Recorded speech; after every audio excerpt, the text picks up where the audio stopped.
मच गले हाहाकार जगत सुनसान भ रहल धरती।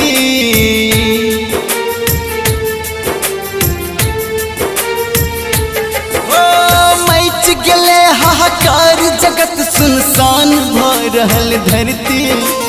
कौन कर्म के सजा दलो यमराज के भले सवारी। भगवान के पूजा के करत इंसान जीवित जब ना रहे। अल्लाह के नमाज के पढ़त इंसान जीवित जब ना रहे। अल्लाह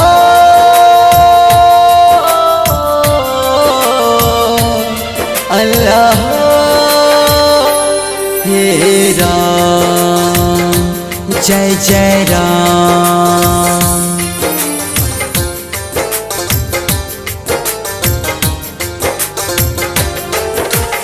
ईद एले रमजान एले करब कोना के परब यो।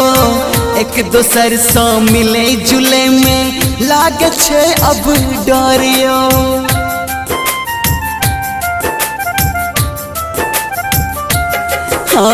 ईद एले रमजान एले करब कोना के परब यो। एक दोसर सा मिले जुले में लागे छे अब डर यो।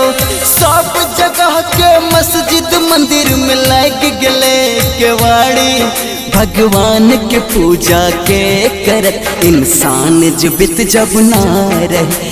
अल्लाह के नमाज के पढ़त इंसान जीवित जब ना रहे।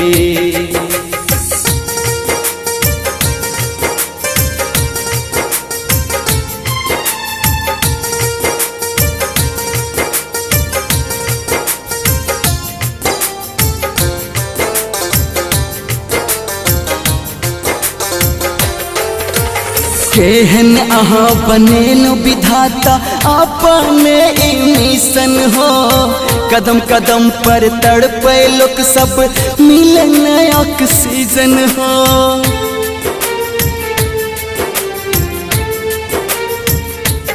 हाँ केहन अहाँ बनेलो विधाता अपना मिशन हो। कदम कदम पर तड़पे लोग सब मिलने ऑक्सीजन हो।